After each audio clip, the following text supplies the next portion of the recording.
దేవునికి స్తోత్రం. మీ అందరికీ నా హృదయపూర్వక వందనాలు తెలియజేస్తున్నాను.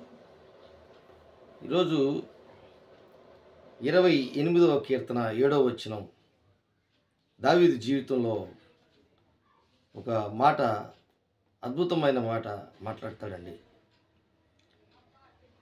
యెహోవా నా ఆశ్రయము, నా కేడెము, నా హృదయము ఆయన యందు నమ్మిక ఉంచెను గనుక నాకు సహాయము కలిగెను. దేవుని బిడ్డలారా, బాగా గమనించండి.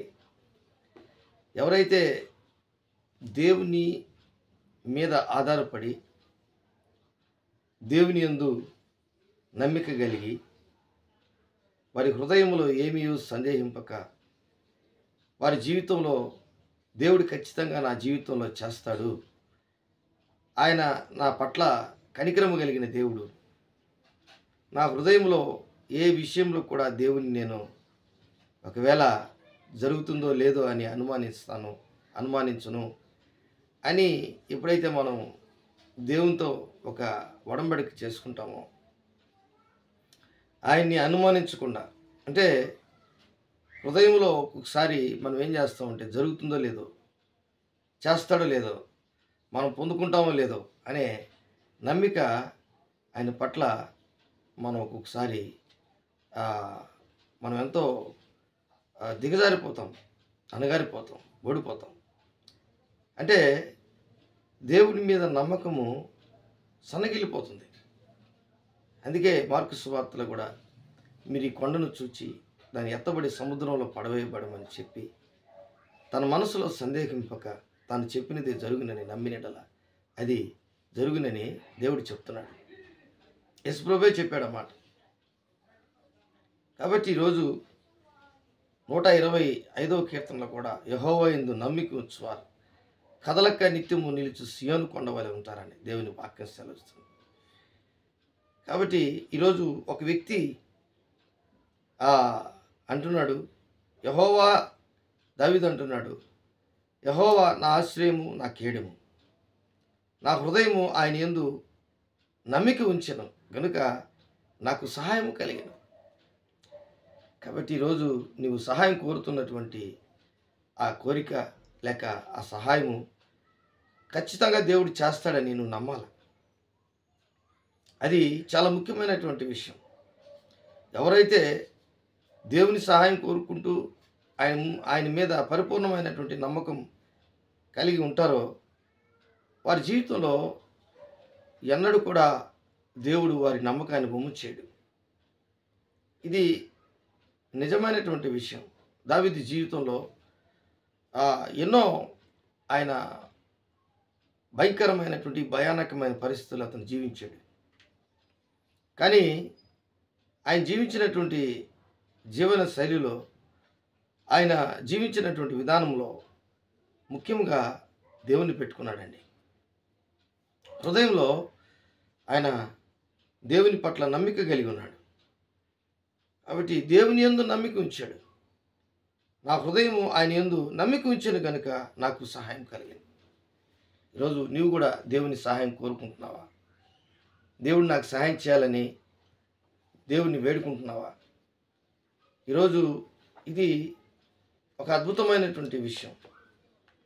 దేవుని సహాయం కోరే ప్రతి ఒక్కరు కూడా దేవుని పైన, దేవుని పట్ల ఖచ్చితంగా నమ్మిక ఉంచాలి. అది మనము ఎవరు రికమెండేషన్ చేయాల్సిన అవసరం లేదు. ఇంకొకరు మనల్ని ఇది చెయ్యి అని చెప్పాల్సిన అవసరం లేదు. కానీ దేవుడే నీ నమ్మిక ప్రకారము ఆయన నీకు సహాయం చేస్తాడు. అబ్రహాము కూడా దేవుని నమ్మాడు, అది అతనికి నీతిగా ఎంచబడింది. ఎందుకంటే నిరీక్షణకు ఆధారం లేనప్పుడు దేవుని నమ్మాడు. తన మనసులో, తన హృదయంలో నమ్మిక ఉంచాడు, దేవుడు నన్ను గొప్ప చేస్తాడు. అందుకే దేవుడు అబ్రహాంతో నా స్నేహితుడా అన్నాడు. కాబట్టి దావీదునైతే నా హృదయానుసారుడు అన్నాడు, అబ్రహామునైతే స్నేహితుడు అన్నాడు. కాబట్టి ఎంత దగ్గరైనటువంటి వారుగా దేవుని దృష్టిలో వారు కనబడ్డారు. 121వ కీర్తనలో కూడా ఒక మాట అంటాడు, యెహోవా వల్లనే నాకు సహాయం కలుగును. ఆయన భూమ్యాకాశములను సృజించినవాడు. అంటే కొండల తట్టు నా కన్నులెచ్చున్నాను, నాకు సహాయం ఎక్కడి నుండి వచ్చును? ప్రశ్న ఇది. ఇది యాత్రలో కీర్తించినటువంటి కీర్తన. ఈ యాత్ర కీర్తనలో కొండల తట్టు ఎత్తున్నారు. ఈ యాత్ర కీర్తనలో ఈ గ్రంథకర్త ఈ కీర్తన రాసినటువంటి వ్యక్తి. ఆయన కొండలను చూస్తున్నాను, కొండల తట్టు నా కన్నులు ఎత్తుతున్నాను, ఎక్కడి నుంచి నాకు సహాయం వచ్చును? యెహోవాలే నాకు సహాయం కలుగును, ఆయన భూమ్యాకాశములను సృజించినవాడు అని చెప్పుకుంటున్నాడు. అంటే ఎవరినైతే నేను నమ్మానో ఆయన ఎలాంటి దేవుడు, ఆయన ఏమై ఉన్నాడు, ఆయన ఎంత శక్తిమంతుడు, నా హృదయంలో ఏ అనాలోచన లేకుండా, ఏ ఒక అనుమానం లేకుండా నేను పరిపూర్ణంగా నమ్ముకున్నాను అనే ఒక అర్థం మన జీవితంలో దృఢంగా నమ్మాలి. కాబట్టి నువ్వు నమ్ముకున్న దేవుడు సర్వశక్తి కలిగిన దేవుడు. నిన్ను ఆయన విడవుడు, ఎడబాయడు. తన యందు భయము భక్తి కలిగినటువంటి వారికి ఆయన ఎంతో సహాయముగా ఆదుకుంటాడు ఆయన. అందుకే ఈ 28వ కీర్తన 7వ వచనం ఆఖరి లైన్ అంటాడు, కావున నా హృదయము ప్రహర్షించుచున్నది. అంటే ఎందుకు అంత సంతోషం కలిగి ఉంది, ఎందుకు అంత ఆనందం, ఉత్సాహ సంతోషం కలిగినటువంటి ఆయన ప్రహర్షిస్తున్నాడంటే దాని అర్థం, దేవుడు ఎవరైతే దేవుని నమ్మారో దేవుడు వారిని నమ్ముతాడు. మీకు ఒక చిన్న ఉదాహరణ చెప్తాను చూడండి. యోబు విషయంలో సైతానే దేవుని దగ్గరికి వెళ్ళింది. అంటే అటు ఇటు తిరుగుతూ, అది భూమి మీద అటు ఇటు గాలిలో తిరుగుతూ దేవుని ఎదుట దేవదూతలు తటస్థించినటువంటి దినం, నిలబడే దినం ఒక రోజు వచ్చినప్పుడు ఆ దూతలతో కూడా నిలబడుకోందంట. చూడండి, అప్పుడు యెహోవా దేవుడు అడిగాడు, నువ్వు ఎందుకు వచ్చావు, ఏంటి నీ సంగతి అంటే యోబు గురించి చెప్తుంది.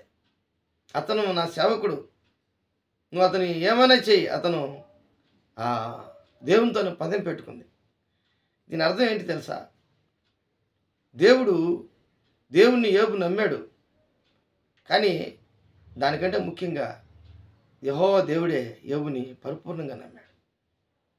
ఇది సైతానికి అర్థం కానటువంటి విషయం. అన్ని ఇళ్ళకి సైతాను వెళ్తుంది, ఆ కుటుంబాలన్నిటిని నాశనం చేస్తుంది. కానీ యోబు ఇంటికి మాత్రం దేవుడు కంచి వేశాడని ఆ సైతానికి మాత్రమే తెలుసు. కాబట్టి దేవుని బిడ్డలారా, నీ ఇంటికి కంచి ఉందా, భద్రత ఉందా? ఈరోజు నీ హృదయానికి కంచి ఉందా?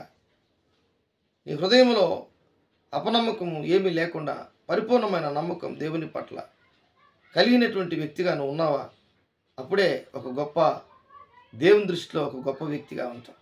యోబు అలాగా కనిపించాడు దేవునికి. నేను అందరి ఇళ్ళకి పోతున్నానయ్యా, యోబుని మాత్రం నేనేం చేయలేకపోతున్నా అని చెప్తుంది. కాబట్టి ఆస్తి అంతస్తులని నాశనం చేసింది, అతని శరీరం మీద బాధ పెట్టింది. దేవుడు చెప్పాడు, అతని ప్రాణానికి మాత్రం, ఆత్మకు మాత్రం ఏమి నువ్వు హాని చేయకూడదని చెప్పి. దేవుని బిడ్డలారా, బాగా గమనించండి, దేవుని నమ్మకాన్ని యోబు వమ్ము చేయలేదు. కాబట్టి ఈరోజు నీ జీవితంలో, నా జీవితంలో ఒక అద్భుతమైనటువంటి విషయాన్ని మనము నీ హృదయంలో ఆయన పట్ల నమ్మిక కలిగి ఎప్పుడైతే నువ్వు జీవిస్తావో, అంటాడు దావీదు కీర్తన 28:7లో, నా హృదయము ఆయన యందు నమ్మిక ఉంచాను కనుక నాకు సహాయము కలిగింది. యోబుకు సహాయం చేసిన దేవుడు, దావీదుకి సహాయం చేసిన దేవుడు, అబ్రహాముకు సహాయం చేసిన దేవుడు, యేసుక్రీస్తు ప్రభువుల వారిని నమ్ముకున్న వారందరికీ సహాయం చేస్తాడు, ఖచ్చితంగా చేస్తాడు. దేవుడి వాక్యాన్ని దీవించి ఆశీర్వదించునుగాక. ఆమేన్. ప్రేమ నమ్మకం కలిగినటువంటి నా యేసయ్య, కూడి వచ్చిన బిడ్డలందరినీ మీరు దీవించి ఆశీర్వదించండి. ఎవరైతే నైనా హృదయంలో పరిపూర్ణమైన నమ్మకం నీ పట్ల కలిగి నీ సహాయం కోరుతున్నారో వారందరికీ మీరు సహాయం చేయమని యేసు నామములో అడిగి వేడుకుంటున్నాను తండ్రి. ఆమేన్.